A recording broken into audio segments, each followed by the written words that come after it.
दर्शन किसान पर।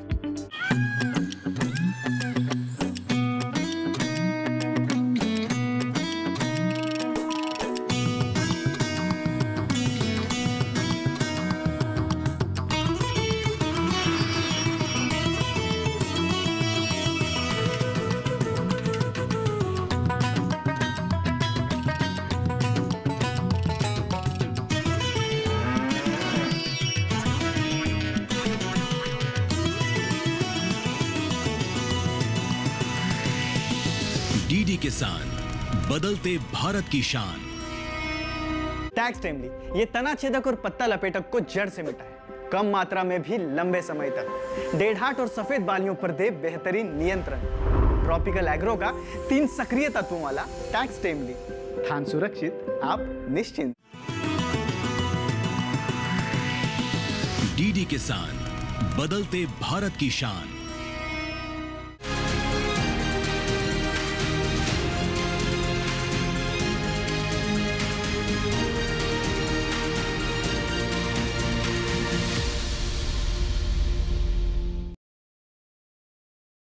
नमस्कार, स्वागत है आपका कृषि दर्शन में। मैं हूं अंजू सिंह। कृषि दर्शन आप किसान भाई बहनों के लिए एक ऐसा कार्यक्रम है जिसके माध्यम से हम आप तक पहुंचाते हैं कृषि जगत से जुड़ी तमाम नई नई जानकारियां। चाहे बात सरकार की योजनाओं का लाभ लेना हो या फिर कृषि में नवाचार को अपनाना हो, ये सभी जानकारियां कृषि दर्शन के मंच से आप तक पहुंचती हैं। हमने आपके लिए इस कार्यक्रम को 3 भागों में बांटा हुआ है। सबसे पहले हम बात करते हैं विज्ञान और किसान की, उसके बाद नजर डालते हैं कृषि स्टार्टअप पर और अंत में देखते हैं फार्मिंग इंडिया। तो चलिए शुरुआत करते हैं आज के कृषि दर्शन की। और आइए सबसे पहले नजर डालते हैं विज्ञान और किसान पर।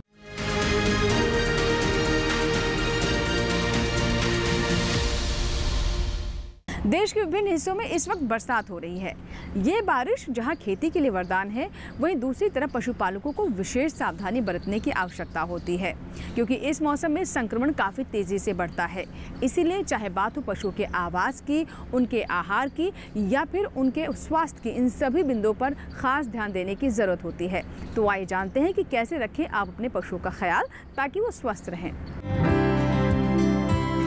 बरसात यानी किसानों के लिए सौगात। मॉनसून समस्त वनस्पतियों और मिट्टी में जीवन लाता है, लेकिन बरसात के मौसम के सभी संभावित फायदों के बीच कुछ सावधानियां हैं जिनका विशेष रूप से पशुपालकों द्वारा ख्याल रखा जाना चाहिए। पशु कई चुनौतियों के प्रति संवेदनशील होते हैं और अगर कोई पशुपालक सावधानी नहीं बरतता तो जानवर बीमारियों से मारे जा सकते हैं। इसलिए पशुधन स्वास्थ्य और उत्पादन को अनुकूलित करने के लिए जरूरी सावधानियां बरतनी चाहिए, जिनमें सबसे पहला है पशुशाला की मरम्मत। जिन बाड़ों में पानी टपकता हो उन्हें ठीक करा लेनी चाहिए। पशुशाला में उचित वेंटिलेशन होना भी बेहद जरूरी है ताकि मौसम में हो रहे नमी से पशु बीमार न पड़े। पशुओं के शेड में मक्खी और मच्छरों को दूर रखें और इनके फैलाव को रोकें। पशुओं के शेड को रोज साफ करें और फिनाइल का इस्तेमाल कर धोएं। एक शेड में अधिक पशु न रखें। पशुओं की फीड को सावधानी से सूखी जगह पर स्टोर करें। पशुपालकों को पशुओं के स्वास्थ्य का खास ख्याल रखना चाहिए। पशुओं को पेट के कीड़ों तथा किलनियों से बचाव के लिए दवाई दें। फीड पर कवक के विकास की जांच करें। पशुओं को हुए घावों का खास ध्यान रखें तथा एंटीसेप्टिक का प्रयोग करें। साथ ही पशुओं के थनों की नियमित जांच करें तथा दूध निकालने के बाद किसी एंटीसेप्टिक से धोएं। पशुओं को रोज नहलाएं ताकि उनके शरीर पर गोबर या अन्य अपशिष्ट वस्तु न लगी रहे। इसके अलावा पशुओं को अधिक हरा चारा न चरने दें, नहीं तो दस्त हो सकते हैं। बरसात में बरसीम और ग्वार जैसी दालों का सूखा चारा पशुओं को देना चाहिए।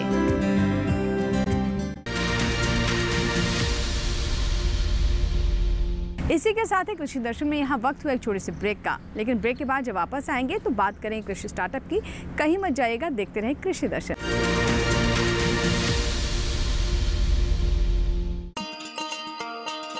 किसान भाइयों गांठ बांध लो, गांठ बांध लो, बात बहुत है काम की, समृद्धि के पैगाम की। मिट्टी के मिजाज को समझो, मिट्टी के हर राज को समझो, मिट्टी की तुम जांच कराओ, मुफ्त सॉइल हेल्थ कार्ड ले जाओ। कभी मुनासिब बीज लगाओ, सही किस्म की खाद ले आओ, जितनी जरूरी उतनी डालो, सही मात्रा खुद पहचानो, इसको अपना मंत्र बना लो, मिट्टी की सेहत तो जानो। बात बहुत है काम की, कम लागत अधिक वरदान की, किसान भाइयों गांठ बांध लो। आज ही मिट्टी की जांच कराएं, राज्य सरकार के कृषि अधिकारी से संपर्क करें और मुफ्त में सॉइल हेल्थ कार्ड पाएं। कृषि और किसान कल्याण मंत्रालय द्वारा किसान हित में जारी। नमस्कार किसान भाइयों और बहनों, मैं हूं आपका एआई एंकर कृष। आज हम बात कर रहे हैं अगस्त के महीने में खेती के बारे में। अगर आप अगस्त में खेती करने की सोच रहे हैं तो यह समय कुछ खास सब्जियों की बुवाई के लिए बेहतरीन है। इस मौसम में टमाटर, लौकी, बैंगन और गाजर ऐसी फसलें हैं जो न सिर्फ जल्दी तैयार होती हैं बल्कि अच्छी कमाई भी देती हैं। टमाटर को तैयार होने में 60 से 90 दिन लगते हैं और इसे क्यारियों में 20 से 25 सेमी की दूरी पर रोपना चाहिए। साथ ही समय समय पर वर्मी कंपोस्ट डालना लाभकारी है। लौकी बेलदार फसल है, इसलिए खेत में मचाननुमा ढांचा बनाकर इसे चढ़ाना चाहिए ताकि फलों की तुड़ाई आसान हो। बैंगन की खेती लगभग टमाटर जैसी होती है, लेकिन इसमें अच्छी क्वालिटी के पौधे नर्सरी से लेना बेहतर होता है। वहीं गाजर एक कंद वाली फसल है जिसे कतारों में 20 से 20 सेमी दूरी पर बोया जाता है और 90 से 100 दिनों में तैयार हो जाती है। ध्यान रखें, सब्जियों को पूरी तरह पकने से पहले तोड़ना जरूरी है ताकि उनकी गुणवत्ता बनी रहे। टमाटर, लौकी और बैंगन के फल देखकर पहचान सकते हैं, जबकि गाजर के पत्तों के पीले पड़ने से उसकी तैयारी का पता चलता है। इसी तरह कृषि और किसानों से जुड़ी हर महत्वपूर्ण जानकारी के लिए हमारे साथ जुड़े रहिए और देखते रहिए डीडी किसान। धन्यवाद।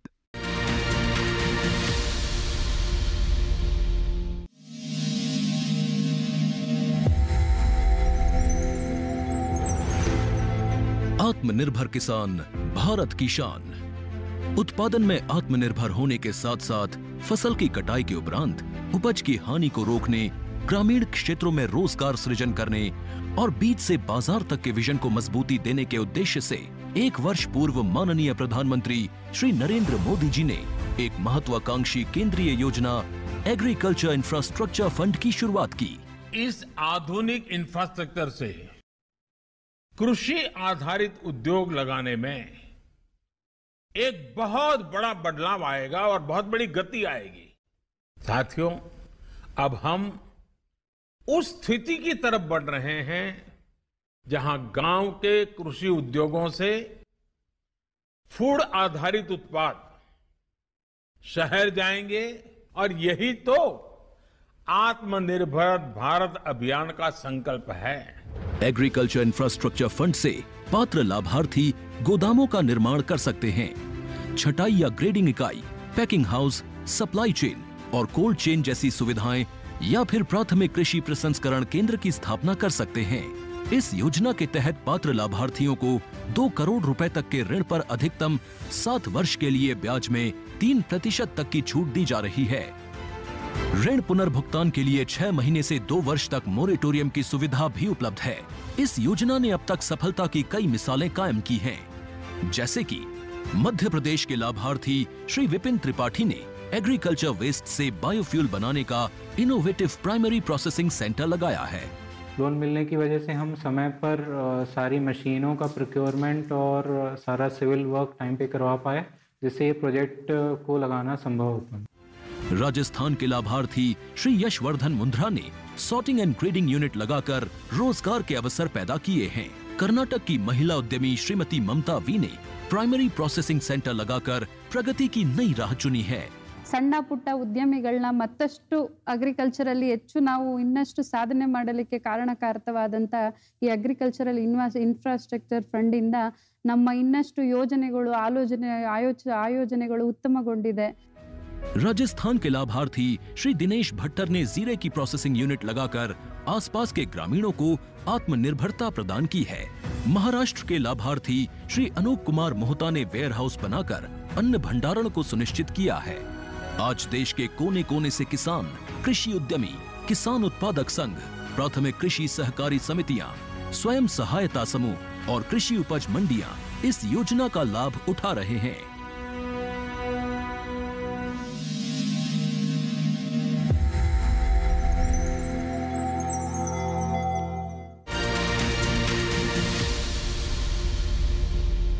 ब्रेक के बाद एक बार फिर आपका स्वागत है। आप देख रहे हैं कृषि दर्शन। कृषि दर्शन के इस भाग में अब हम बात करते हैं कृषि स्टार्टअप की, जिसमें आपकी मुलाकात होती है एक सफल किसान से।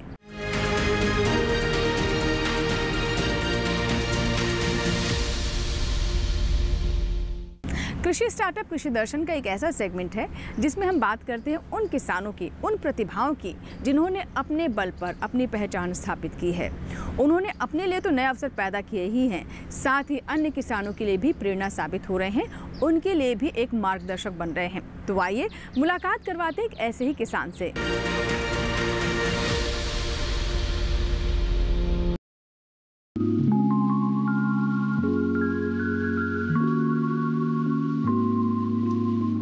राजपाल सिंह जगहैता गांव गुर्जर के रहने वाले एक सफल किसान हैं। इनका जन्म बड़े ही साधारण से परिवार में हुआ था। बड़े होने के साथ साथ इन्होंने अपने परिवार से खेती बाड़ी करनी सीखी। शुरुआत में इनके खेत छोटे छोटे टुकड़ों में बिखरे हुए थे और ऊबड़ खाबड़ थे। ना तो खेत में सिंचाई की व्यवस्था थी और ना ही कोई अन्य सुविधाएं। ऐसे हालात में खेती कर उपज हासिल कर पाना बहुत ही मुश्किल था। बचपन में पढ़ाई के साथ साथ खेतों के कामों में परिवार का हाथ भी बटाते थे। पढ़ाई के साथ साथ पिता के गुजर जाने के बाद इन्होंने खेती के सारे काम को अपने जिम्मे ले लिया और खेती को ही अपनी आजीविका का साधन बनाया। शुरुआत में खेती करते हुए इन्हें कई दिक्कतों का सामना करना पड़ा, लेकिन इन्होंने हार न मानी। बाद में कृषि विज्ञान केंद्र सहारनपुर उत्तर प्रदेश से जुड़कर और यहाँ के वैज्ञानिकों के संपर्क में आकर राजपाल सिंह को खेती की नई दिशा मिली। इन्होंने अपने हाथ से एक छोटा कल्टीवेटर बनाया, जिसका उपयोग कर खेतों में वे अपना काम बड़े ही कम समय में करने लगे। इस सफलता से प्रेरित होकर राजपाल सिंह ने कल्टीवेटर के अलावे कई अन्य आविष्कार भी किए। ये ऐसे आविष्कार थे जिसके बदौलत राजपाल सिंह के साथ साथ अन्य किसानों की जिंदगी को बेहतर बनाना शुरू कर दिया।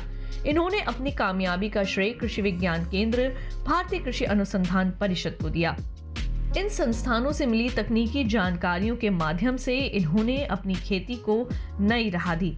यहाँ से मिली तकनीकी जानकारियों को वे अन्य किसानों को भी साझा करते हैं। राजपाल सिंह के भीतर कुछ नया करने की जिद थी। वे जानते थे कि परंपरागत ढंग से खेती करते हुए आगे नहीं बढ़ा जा सकता। यही कारण था कि उनके खोजी मन ने इसी का एक रास्ता निकाला और मधुमक्खी के छत्ते से शहद निकालने की एक मशीन तैयार कर डाली। ये मशीन बेहद कामयाब रही। इसके साथ साथ अधिक आय प्राप्त करने के उद्देश्य से इन्होंने आम और लीची के बगीचे भी लगाए, साथ ही सब्जियों की खेती भी करने लगे। परंपरागत खेती के मुकाबले इससे राजपाल सिंह को मुनाफा भी अधिक हुआ और लागत भी कम लगी। देखते ही देखते राजपाल सिंह अपने क्षेत्र के नायक बन गए।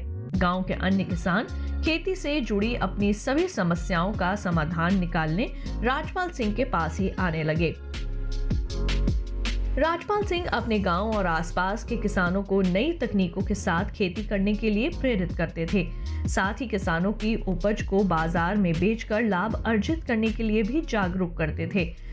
इनका मानना ये है कि किसान को खेत से अच्छी उपज हासिल करनी तो आनी चाहिए, साथ साथ उस उपज को बाजार में सही और अच्छे दाम पर बेचने में भी सीख लेनी चाहिए। जैसे ही किसान इस कला में माहिर हो जाएंगे, वे अपनी आय दोगुनी करने में निश्चित ही सफलता हासिल कर लेंगे।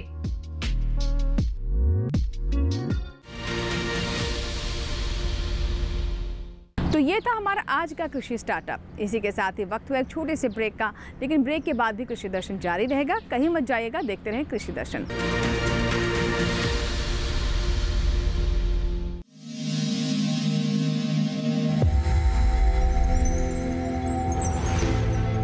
आत्मनिर्भर किसान भारत की शान। उत्पादन में आत्मनिर्भर होने के साथ साथ फसल की कटाई के उपरांत उपज की हानि को रोकने, ग्रामीण क्षेत्रों में रोजगार सृजन करने और बीज से बाजार तक के विजन को मजबूती देने के उद्देश्य से 1 वर्ष पूर्व माननीय प्रधानमंत्री श्री नरेंद्र मोदी जी ने एक महत्वाकांक्षी केंद्रीय योजना एग्रीकल्चर इंफ्रास्ट्रक्चर फंड की शुरुआत की।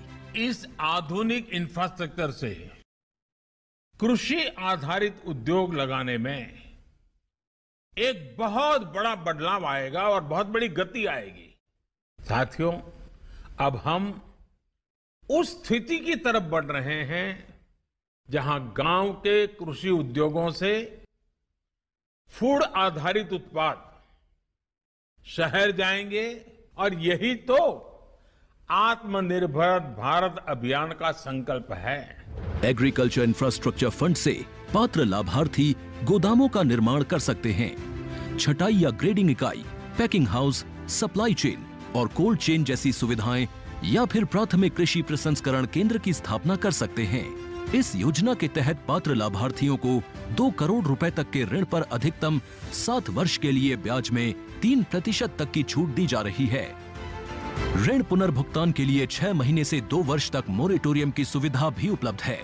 इस योजना ने अब तक सफलता की कई मिसालें कायम की हैं, जैसे कि मध्य प्रदेश के लाभार्थी श्री विपिन त्रिपाठी ने एग्रीकल्चर वेस्ट से बायोफ्यूल बनाने का इनोवेटिव प्राइमरी प्रोसेसिंग सेंटर लगाया है।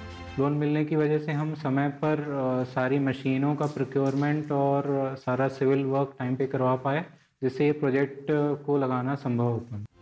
राजस्थान के लाभार्थी श्री यशवर्धन मुंद्रा ने सॉर्टिंग एंड ग्रेडिंग यूनिट लगाकर रोजगार के अवसर पैदा किए हैं। कर्नाटक की महिला उद्यमी श्रीमती ममता वी ने प्राइमरी प्रोसेसिंग सेंटर लगाकर प्रगति की नई राह चुनी है। ಸಣ್ಣ ಪುಟ್ಟ ಉದ್ಯಮಿಗಳನ್ನ ಮತ್ತಷ್ಟು ಅಗ್ರಿಕಲ್ಚರಲ್ಲಿ ಹೆಚ್ಚು ನಾವು ಇನ್ನಷ್ಟು ಸಾಧನೆ ಮಾಡಲಿಕ್ಕೆ ಕಾರಣಕಾರಕವಾದಂಥ ಈ ಅಗ್ರಿಕಲ್ಚರಲ್ ಇನ್ಫ್ರಾಸ್ಟ್ರಕ್ಚರ್ ಫಂಡ್ ಇಂದ ನಮ್ಮ ಇನ್ನಷ್ಟು ಯೋಜನೆಗಳು ಆಯೋಜನೆಗಳು ಉತ್ತಮಗೊಂಡಿದೆ। राजस्थान के लाभार्थी श्री दिनेश भट्टर ने जीरे की प्रोसेसिंग यूनिट लगाकर आसपास के ग्रामीणों को आत्मनिर्भरता प्रदान की है।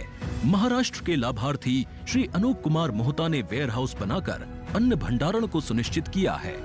आज देश के कोने कोने से किसान, कृषि उद्यमी, किसान उत्पादक संघ, प्राथमिक कृषि सहकारी समितियां, स्वयं सहायता समूह और कृषि उपज मंडियां इस योजना का लाभ उठा रहे हैं।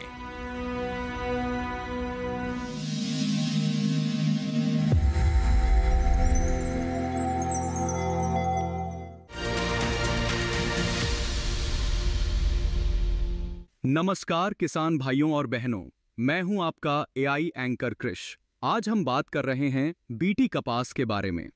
बीटी कपास, जिसे कीट और रोग प्रतिरोधी फसल के रूप में विकसित किया गया था, अब गुलाबी सुंडी और रोगों के प्रकोप की चपेट में आ रही है। खासकर राजस्थान के श्री गंगानगर और हनुमानगढ़ में, जहां 95% से अधिक क्षेत्र में बीटी कपास की खेती होती है, किसान चिंतित हैं। बीटी कॉटन की प्रसिद्ध BG2 तकनीक, जो गुलाबी सुंडी जैसे कीटों से बचाव के लिए बनाई गई थी, अब कमजोर पड़ती दिख रही है, क्योंकि इस कीट ने प्रतिरोधक क्षमता विकसित कर ली है।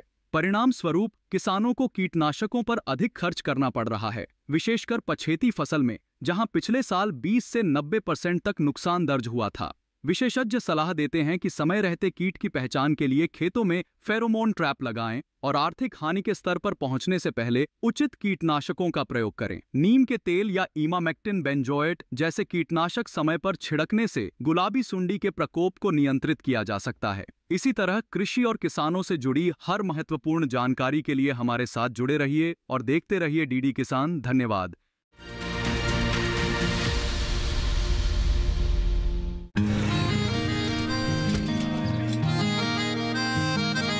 क्या बात है भाई, आजकल तो काफी खुश नजर आ रहे हो।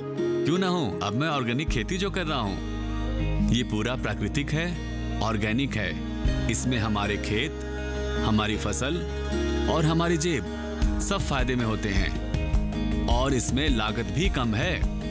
जी हाँ, आप भी ऑर्गेनिक खाद का प्रयोग करें, अपनी फसल और मिट्टी को तंदुरुस्त बनाएं और आपकी आमदनी में इजाफा करें। अधिक जानकारी के लिए किसान call centre toll free number 1800-180-1551 पर कॉल करें और लॉग ऑन करें kisan.gov.in और farmer.gov.in। कृषि और किसान कल्याण मंत्रालय द्वारा किसान हित में जारी।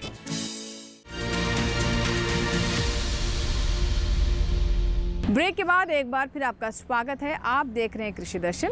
आइए नजर डालते हैं फार्मिंग इंडिया पर।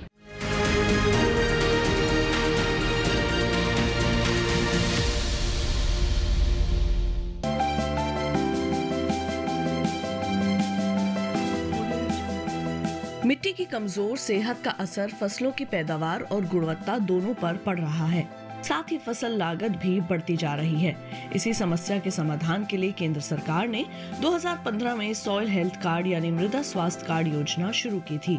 ये वही साल था जिसे अंतर्राष्ट्रीय मृदा वर्ष के रूप में मनाया गया। एक ऐसी योजना जो खेत की मिट्टी में कमजोरियों का भी पता लगाती है और बताती है कि मिट्टी में कौन से पोषक तत्व की कमी हो रही है। ज्यादा फसलें, उर्वरकों और कीटनाशकों का अंधाधुंध और असंतुलित इस्तेमाल मिट्टी की उपजाऊ शक्ति को लगातार कमजोर कर रहा है। जानकारी की कमी से किसान खेतों में रासायनिक उर्वरकों का इस्तेमाल कर रहे हैं, भले ही उस उर्वरक की जरूरत हो या ना हो। किस खेत की मिट्टी को कौन सा तत्व चाहिए और कौन सा नहीं, ये सब जानने के लिए उसकी जांच जरूरी है। मृदा स्वास्थ्य कार्ड यही काम करता है। ये योजना पूरे देश में लागू है और मिट्टी की जांच के लिए देश भर में ही मिट्टी जांच की प्रयोगशालाएं स्थापित की गई हैं। जांच के बाद मिट्टी के गुण दोष की सूची तैयार होती है और फिर किसान को ये बताया जाता है कि उन्हें खेत में कौन सा पोषक तत्व कितनी मात्रा में डालना चाहिए। परीक्षण से ये भी पता चल जाता है कि किसान को कौन सी फसल बोनी चाहिए। अगर किसान कोई और फसल बोना चाहे तो अधिकारी फिर उस फसल के हिसाब से पोषण का सुझाव देंगे। ये योजना सभी 14 करोड़ किसानों के लिए बिल्कुल मुफ्त है। फरवरी तक के आंकड़े से पता चलता है कि 2019-20 के दौरान मध्य प्रदेश, छत्तीसगढ़, गुजरात, महाराष्ट्र, पंजाब, राजस्थान, हिमाचल प्रदेश और झारखंड के अलावा कई और राज्यों में 100 के 100% किसानों को ये योजना के तहत कवर कर लिया गया है। केरल में 90 से 95%, जबकि उत्तर प्रदेश और हरियाणा में 85 से 90% किसान इस योजना का हिस्सा हैं। अध्ययनों से पता चला है कि इस कार्ड की सलाह पर की गई खेत से लागत में 8 से 10% की बचत हुई है। इस कार्ड का एक पोर्टल बना हुआ है। किसान वहां से भी अपना कार्ड प्रिंट करवा सकते हैं। इस पोर्टल पर 21 भाषाओं में खेती के बारे में बहुत सी जानकारियां उपलब्ध हैं। किसानों के लाभ के लिए प्रशिक्षण, प्रदर्शनी और किसान मेलों का भी आयोजन किया जाता है। 2019-20 के दौरान आदर्श ग्राम विकास के नाम से एक परियोजना शुरू की गई है, जिसके तहत खेतों से मिट्टी के नमूने उठाए गए। परियोजना के तहत हर ब्लॉक से एक गांव लिया जाता है और वहां मिट्टी के नमूने जमा करके उनकी जांच होती है। इस तरह हर गांव में 1 हेक्टेयर रकबे की जमीन से नमूने लिए जाते हैं।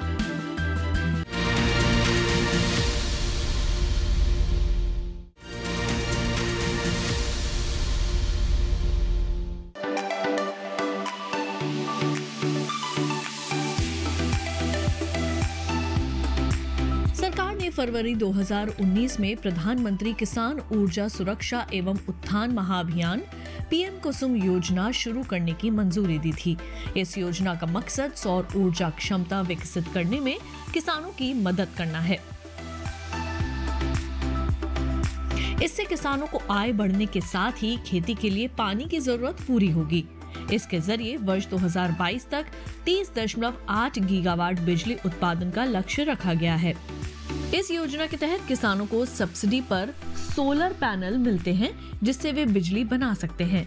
जरूरत भर बिजली का इस्तेमाल करके वे बाकी को बेचकर अतिरिक्त आय भी हासिल कर सकते हैं। इस योजना में 20 लाख किसानों को सोलर पंप बनाने में मदद की जाएगी। 15 लाख किसानों को ग्रिड से जुड़े सोलर पंप लगाने के लिए धन मुहैया कराया जाएगा। इस योजना पर सरकार ने 34,422 करोड़ रुपए खर्च करने का ऐलान किया है। पीएम कुसुम योजना के 3 घटक हैं। पहला, विकेंद्रित ग्रिड से जुड़ी 10,000 मेगावाट की क्षमता के सोलर पावर प्लांट स्थापित करना, जिसमें हर प्लांट की क्षमता 2 मेगावाट तक की होगी। दूसरा घटक 20 लाख सौर ऊर्जा चालित कृषि पंपों की स्थापना। 15 लाख किसानों के सिंचाई पंप को सोलर पंप से जोड़ना। इस योजना के जरिए बिजली और डीजल से चलने वाले सिंचाई पंप को सोलर एनर्जी से चलने वाले पंप में बदला जाएगा। सोलर पैनल से मिलने वाली बिजली का इस्तेमाल किसान पहले अपने सिंचाई के काम में करेंगे। उसके अलावा जो अतिरिक्त बिजली बचेगी उसे विद्युत बिजली वितरण कंपनी को बेचकर किसान 25 साल तक आमदनी कमा सकते हैं। और प्रदूषण भी कम होगा। सोलर पैनल 25 साल तक चलेगा और इसका रखरखाव भी आसान है। इससे किसानों को हर साल 1 एकड़ पर 60,000 रुपए से 1 लाख रुपए तक की आमदनी अगले 25 साल तक हो सकती है। किसानों को अपने में सोलर पैनल स्थापित करने के लिए केवल 10% रकम का भुगतान करना होता है। केंद्र और राज्य सरकार किसानों को बैंक खाते में 60% की सब्सिडी देती है। केंद्र और राज्य की ओर से बराबर का योगदान देने का प्रावधान है और बैंक की ओर से 30% लोन का भी प्रावधान है। इस लोन को किसान अपने होने वाली आमदनी से भी आसानी से भर सकते हैं। किसानों को इस योजना का लाभ उठाने के लिए सरकारी वेबसाइट https://mnre.gov.in पर जाकर रजिस्ट्रेशन कराना होगा। इसके अलावा आधार कार्ड, प्रॉपर्टी के दस्तावेज और बैंक खाते की जानकारी भी देनी होगी।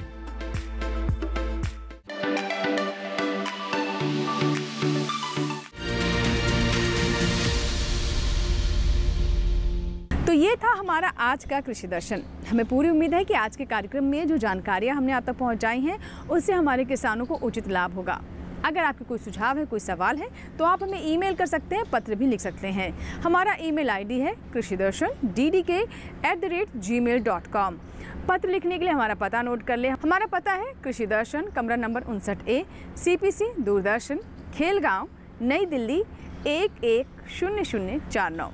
आपके ईमेल्स और आपके पत्रों का हमें इंतज़ार रहता है। आपके सुझाव हमें कृषि दर्शन को बेहतर करने में मदद करते हैं। चलते चलते ये भी बता दें कि आप हमारा ये कार्यक्रम हमारे YouTube चैनल पर देख सकते हैं।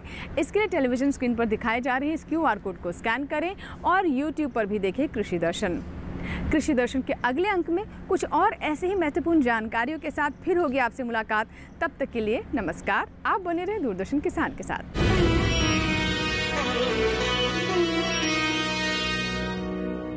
टैक्स टाइमली, ये तना छेदक और पत्ता लपेटक